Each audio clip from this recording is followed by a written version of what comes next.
홀링 5. 날마다 말씀 안에서 거룩함으로 승리하시길 바라며 은혜와 소망의 말씀을 함께 나눕니다.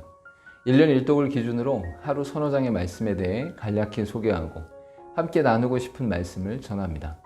하나님의 은혜 안에서 날마다 거룩한 파이팅을 외치며 승리하시길 바랍니다. 오늘 하루 우리가 함께 읽을 말씀은 욥기서 38장에서 42장까지의 말씀입니다. 욥의 고통이 시작되고 나서 세 친구인 엘리바스, 빌닷, 소발과의 변론이 있고 나서 욥의 마지막 말이 있었습니다. 또한 엘리오가 나타나 말하고 나서 마지막으로 여호와께서 말씀하시는 내용의 첫 번째입니다.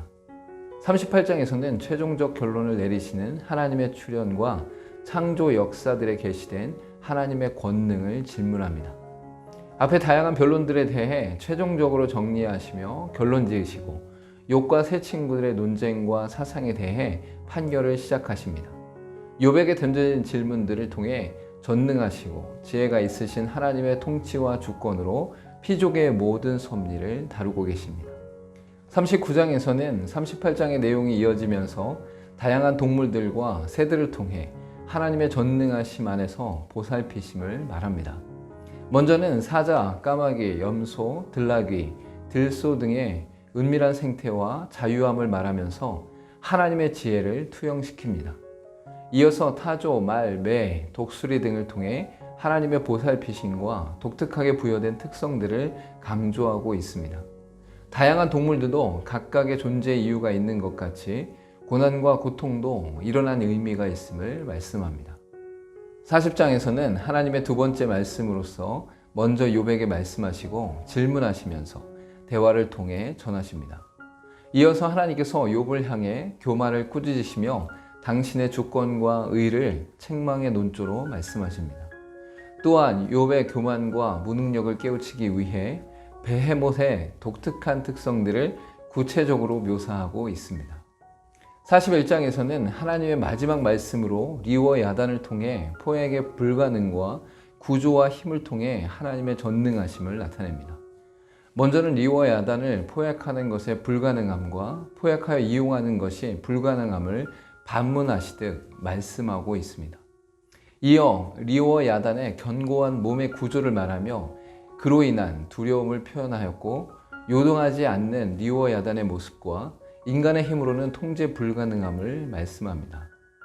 42장에서는 욥의 전체의 결론으로 여호와의 말씀을 들은 욥이 회개함으로써 극적인 전환을 이루고 있습니다. 먼저는 하나님의 음성을 듣고 자신의 미천함과 무지함을 깨닫고 자신의 교만을 고백하며 회개하고 있습니다.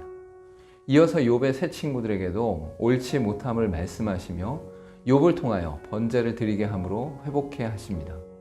마지막으로 회개함으로 회복된 욥에게 이전보다 갑절의 복으로 이끄시고 재산과 자녀와 장수의 복을 내리십니다. 오늘 읽은 말씀 중에서 함께 나누고 싶은 말씀은 욥기 42장 4절에서 6절까지의 말씀입니다. 내가 말하겠사오니 주는 들으시고 내가 주께 묻겠사오니 주여 내게 알게 하옵소서. 내가 주께 대하여 귀로 듣기만 하였사오나 이제는 눈으로 주를 배웁나이다. 그러므로 내가 스스로 거두어드리고 티끌과 재 가운데서 회개하나이다. 모든 논쟁과 변론을 마친 후 하나님의 나타나신 가운데 말씀하심으로 욥을 회개케 하시고 회복시키십니다. 욥은 하나님의 기이하신 계획과 의로우신 행사에 대해 자신의 모든 교만과 무지함을 하나님 앞에서 회개하였습니다. 하나님을 만난 이들은 절대 겸손으로 살 수밖에 없으며 완전하신 하나님을 찬양할 수밖에 없습니다. 함께 기도하겠습니다. 하나님의 완전하심과 의로우심과 영원하심을 온전히 깨닫고 믿을 수 있게 하여 주시고 그 앞에서 날마다 겸손함으로 우리의 삶을 돌아보며 회개하여 회복되는 삶을 살게 하옵소서. 예수님의 이름으로 기도하옵나이다. 아멘. 하나님을 만난 자들은 하나님의 살아계심과 역사하심 안에서 그분을 인정할 수밖에 없습니다. 하나님의 완전하심과 영원하심과 불변하심 안에서 주님을 의지하며 승리하는 저와 여러분 되기를 소망합니다. 오늘 하루도 하나님 안에서 회복된 인생으로 나아가길 소망합니다. 오늘도 홀리 5